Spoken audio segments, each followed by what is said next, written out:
دجال کے ظہور سے پہلے کے جو 3 سال ہیں نا، وہ پوری دنیا کے اوپر، صرف مسلمان امت کے لیے نہیں، پوری دنیا کے لیے بڑی سختی کے ہوں گے۔ اسی لیے دجال کے اوپر تیزی سے ایمان لانے کا سلسلہ ہوگا۔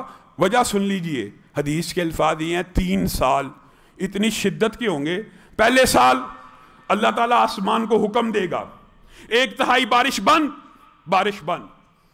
اگلے سال حکم دے گا 2/3 بارش بند، 2/3 بارش بند ہو جائے گی۔ تیسرے سال حکم دے گا آسمان کو کہ 1 قطرہ بھی زمین کے اوپر پانی کا نہیں برسانا۔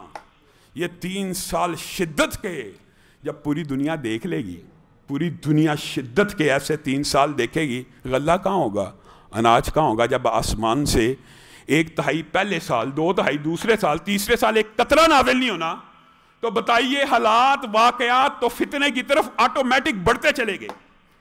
علی بتا جب کبھی موقع آیا امام مہدی کی، ان ایام میں کیا تیاریاں ہوں گی اور وہ مسلمانوں کے لیے کیا کچھ کر رہے ہوں گے، اس حوالے سے مفصل بات کریں گے۔ مختصر یہ کہ ان کے آنے سے قبل ایک نشانی یہ امام مہدی کی بیعت، یہ 3 سال شدت کے، اور پھر بعض محدثین نے اس بات کے اوپر اتفاق کو نقل کیا ہے کہ دجال سے پہلے ایک اتنا عظیم الشان واقعہ ہوگا جو بہت بڑی نشانی ہوگا۔ کیا؟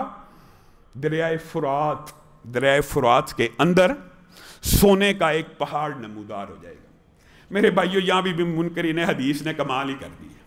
منکرین حدیث نے جیسے دجال کو سسٹم کا، امریکہ، اسرائیل، اس طرح کے نام دیے، حدیث کی وحی کی ہر قسم کا انکار کرتے چلے آئے۔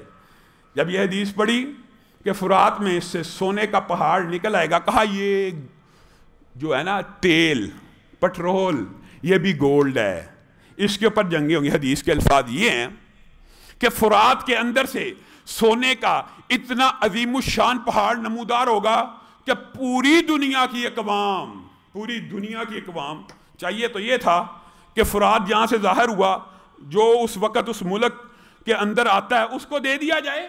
پوری دنیا کی اقوام یہ دعویٰ کریں گی اس پہاڑ کے اوپر ہمارا حق ہے۔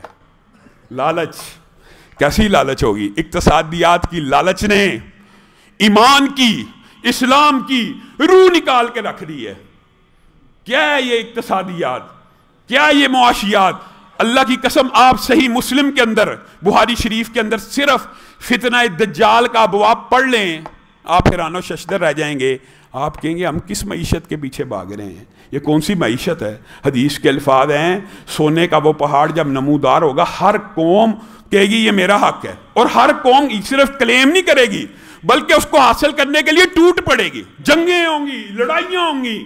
حدیث میں آتا ہے اتنے غافل ہیں، اتنے بدبخت ہیں، اس ایک پہاڑ کے لیے، سونے کے لیے ایسے لڑیں گے۔ اللہ کا پیدا کردہ ہے جو رہ بھی دنیا میں جانا ہے۔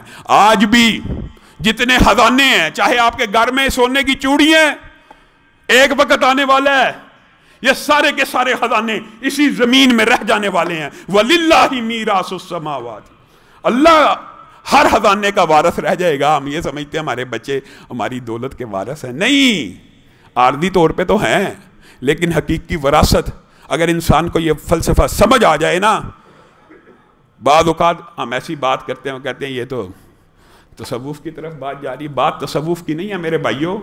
اگر حدیث رسول کے اوپر اعتقاد ہو نا، ایمان ہو، رسول اللہ صلی اللہ علیہ وسلم نے بعض حدیثیں ایسی نہیں بیان کی جن کے اندر ماضی کا صیغہ استعمال کیا نا، جس نے مؤذن کی اذان کا جواب دیا، مختلف حدیثیں ہیں، جس نے یہ پڑھا وہ کیا ہو گیا؟ دخل الجنہ۔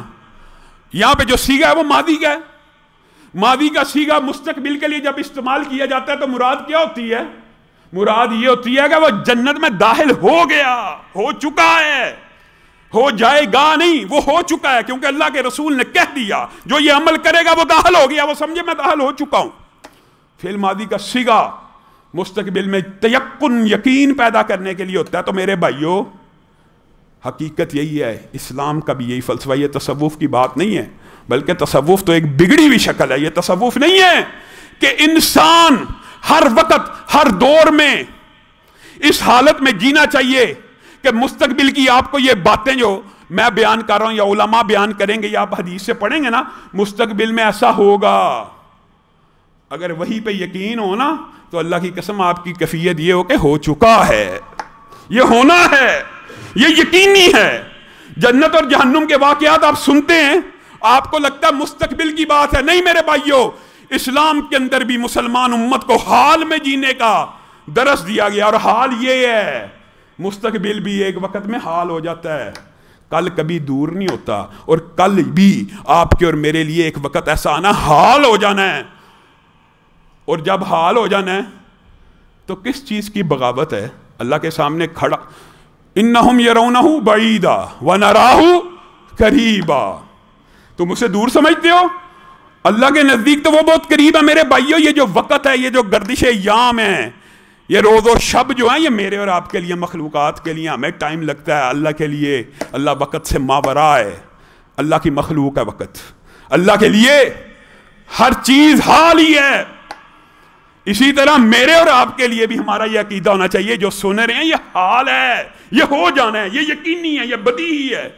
جب یقینی اور بدیہی ہے تو کس دولت کے پیچھے بھاگ رہے ہو؟ حدیث میں تو آ رہا ہے کہ اتنی بڑی جنگ ہوگی اس سونے کے اس پہاڑ کے پیچھے، لالچ میں آ کر، کہ پوری دنیا کے افراد کا تناسب رسول اللہ نے بیان کر دیا۔ پوری دنیا میں اگر اس وقت 100 افراد ہوں گے، حدیث رسول ہے، کسی مولوی کا فتویٰ نہیں ہے، 99 لوگ آپس میں قتل کرتے کرتے مر جائیں گے، جدال کرتے کرتے، لڑتے لڑتے مر جائیں گے، اس امید کے اوپر کہ بچنے والا آخری شاید میں ہی ہوں، تو یہ سونے کا پہاڑ مجھے مل جائے۔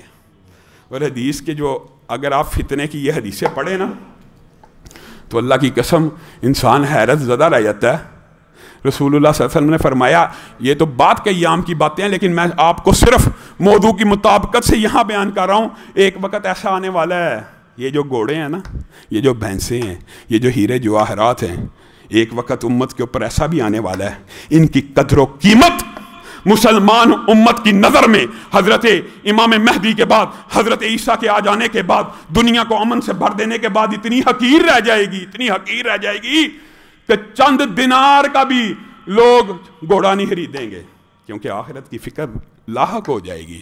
جب حقیقت ہو جاتی ہے نا انسان کے دل میں، اس کو پتہ چل جاتا ہے یہ درہم و دینار کوئی چیز نہیں ہے، یہ سونے کا پہاڑ نمودار ہوا، 99 لوگ حدیث میں آتا ہے قتل کرتے کرتے ایک دوسرے کو مر جائیں گے، ایک بندہ بچے گا، ہر 100 میں سے صرف ایک بندہ بچے گا۔ پھر حدیث کے اندر جو دجال سے قبل کی نشانی ہے، آپ کے سامنے پہلے بیعت رکھ دی، پھر 3 سال شدت کے رکھ دیے، پھر فرات کے سونے کا پہاڑ رکھ دیا، پھر ایک